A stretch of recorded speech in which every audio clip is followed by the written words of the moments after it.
If you have been consuming a lot of self help or mental health content online, but you still struggle to understand yourself, or your relationships suck, or you struggle to find motivation in life, it could be very well that you're not broken and need a fixing, but that you lack a little education. Welcome. I'm Desiree. I'm a psychology researcher and educator. And did you know that mental health is only one subfield within psychology? And understanding the difference between psychoeducation and therapy is extremely crucial because your association with mental illness or mental health, or maybe even your association with yourself, could be misinformed. But don't worry, because by the end of this video, you will have a clear understanding of how mental health and therapy fit under this umbrella of psychology. All right, so let's get started. And in this video, we will discuss psychology as education and not necessarily therapy. So, we're going to discuss why understanding the mind matters before diagnosis, self help, or treatment, and how learning psychology in itself can support mental health through clarity and awareness. So, if you stay by the end of this video, not only will you be a little bit smarter, but you will finally know what psychology actually is and isn't. You will know how to get relief from over pathologizing, which is the diagnosis and the illness of your normal human experience. So, you will know what is normal human experience and what is actually illness. And not only that, you will know how learning psychology can save you years of trial and error self help. Good stuff. So, why psychology comes before labels? Let's discuss that. So, why psychology matters before diagnosis, therapy, or self help? Well, because psychology explains how the mind works, right? That's what psychology is. It doesn't necessarily explain what's wrong with the individual.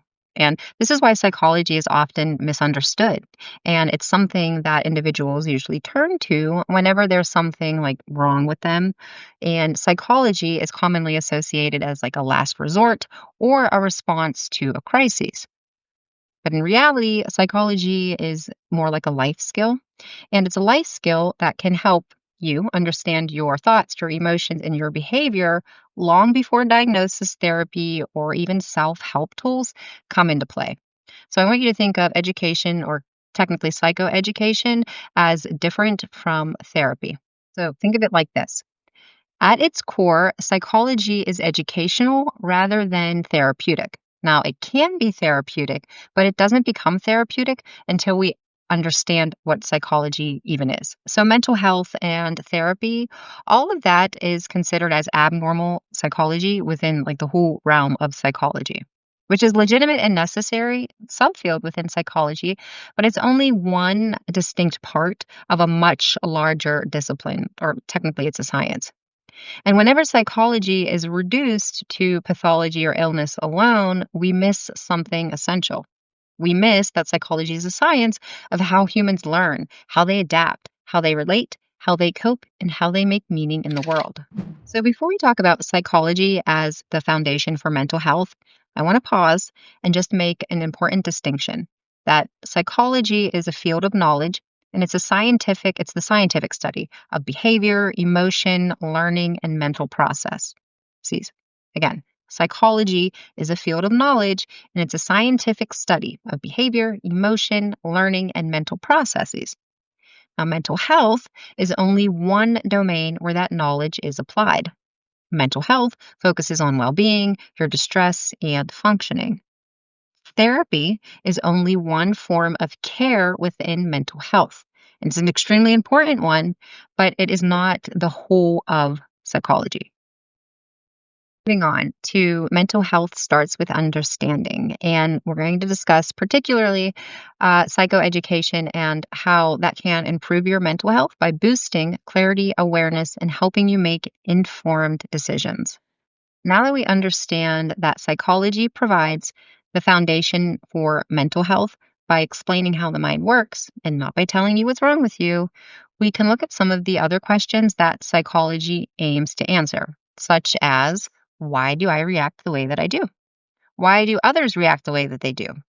Why do certain emotions feel overwhelming? And why do the same patterns keep repeating? See, when people understand why thoughts, emotions, and behavior occurs, distress can often decrease. And it's not that because like life becomes a lot easier, it can, but it's because that confusion is replaced with meaning and knowing. And once that confusion is replaced with meaning and knowing, then that's whenever your choices and your behaviors can reflect health and not illness. So, to break down the distinction a little bit further, what I have here is an example of a terrain map. So, I want you to think of it like this: psychology gives people the map before asking them to change the terrain. Now, the map doesn't dictate what path an individual can take, but it does show what exists, like patterns, detours, influences, and constraints.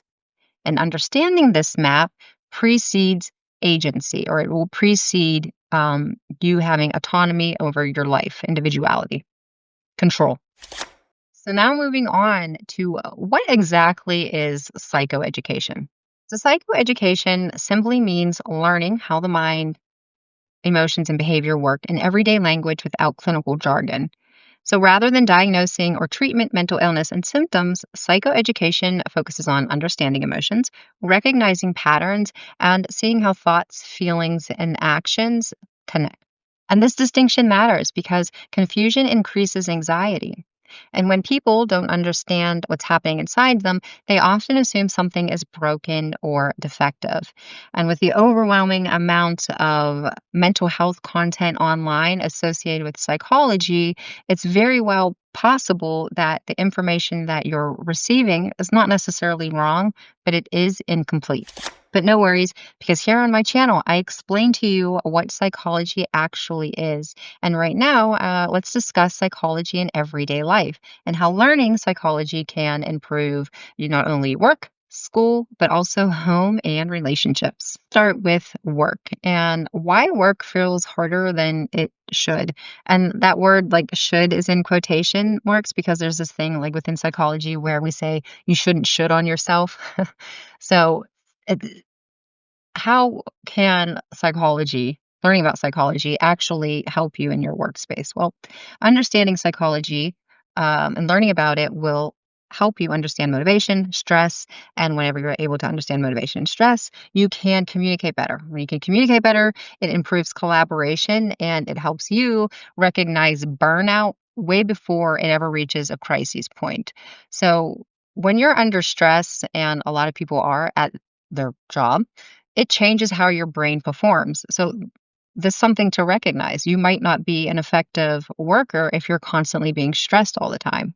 And not only that, you can also understand psychology and realize maybe what you might be labeling as illness is or laziness is not necessarily like a flaw, but it's you're overloaded, right? You're doing things that are not aligned to who you are. Learning about psychology helps you understand the motivation. It helps you work with your strengths, right? And it helps you work with your brain and not necessarily against it. School. How can psychoeducation and learning about psychology increase or improve your education or your learning experience? Well, it's because you'll learn that learning isn't about trying harder. Not only that, psychology is the field of science that focuses on learning, but specifically, focus disappears under pressure, and that's simple biology. And if you're watching this and you're like, Desiree, you're wrong, my focus increases whenever I'm under pressure. I'm gonna explain something to you. So, usually, if this has been your experience where you're under a lot of pressure and you're able to kind of like focus and narrow down, it's because one, there is a clear and defined mission ahead. So, I have prior military experience. And sometimes, whenever there's like a clear mission and I know what I need to do, I can absolutely focus on what needs to get done. That's one thing. So you might be able to focus whenever you're under pressure because you understand the end goal or you understand what you need to do. That could be one thing.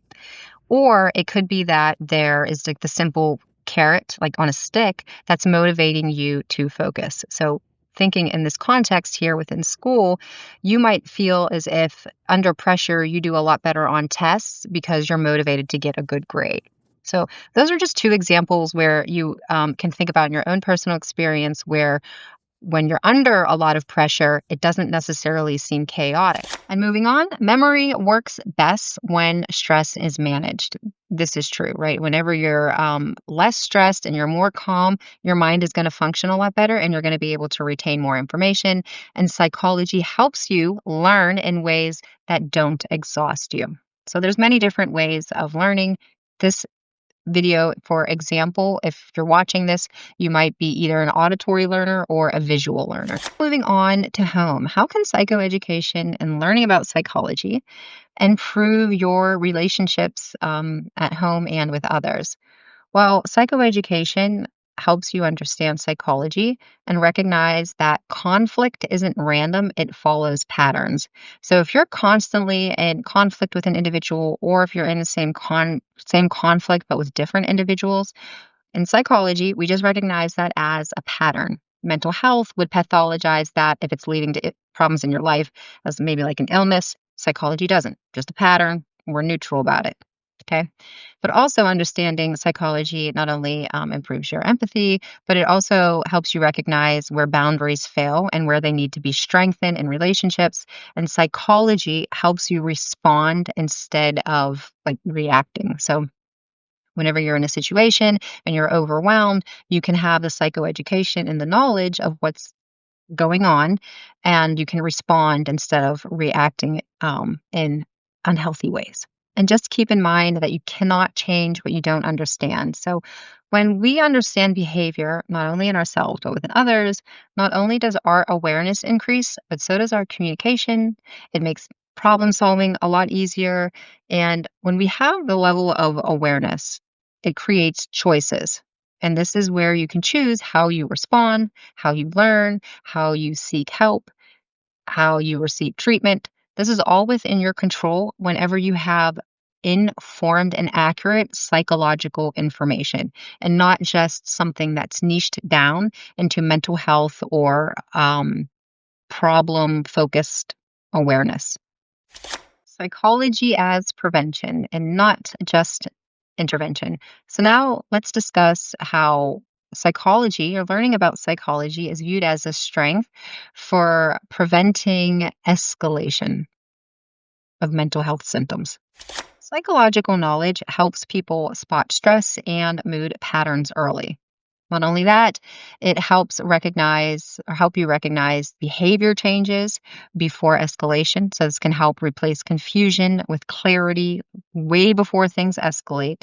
And not only that, psychoeducation and learning about psychology helps you recognize emotional patterns without shame or judgment. Now, you need to remember that psychology or learning about psychology is not going to eliminate your struggle, okay? But it does help you confront it with awareness instead of confusion. All right, so now I've got for you a brain maze metaphor. And what I want you to do is just look at this complex brain maze. And I want you to imagine your brain as a maze, okay? And you're moving through it daily. You're making decisions, you're reacting emotionally, you're repeating patterns. Sometimes you hit a wall, sometimes you take a wrong turn, sometimes you feel stuck in the same loop. Now, therapists and coaches will help you navigate that maze whenever you're lost. But psychology, especially psychoeducation, explains why the maze even exists at all. And not only that, psychology also answers how the maze is structured. Psychology will ask and answer why different people have different mazes, or why some people have, or why some parts of the brain are the same for everyone. Not only that, psychology also explains why certain turns might feel automatic, right? So, for example, let's just say you went left when you know you were going right. Psychology explains why that happens. And not only that, psychology will explain why some dead ends repeat. So, psychology studies mechanisms, it studies patterns, it studies similarities across these brain mazes and how these structures shape behavior in predictable ways. Now, moving on to education is not therapy and understanding the important boundaries of the difference between education and therapy. So, psychology has limits, and this is very important and it matters. Psychoeducation helps people understand their thoughts and their behaviors. Now, psychology, in its traditional sense, doesn't look at your traits necessarily as flawed. Therapy, on the other hand, helps treat distress and dysfunction, and usually the mental health perspective sees your traits as flawed if you're reaching out and you're seeking therapeutic care. Now, it's not that they're bad, both are valuable, but they are not the same. This is why mental health falls under abnormal psychology, where psychology is just like psychology.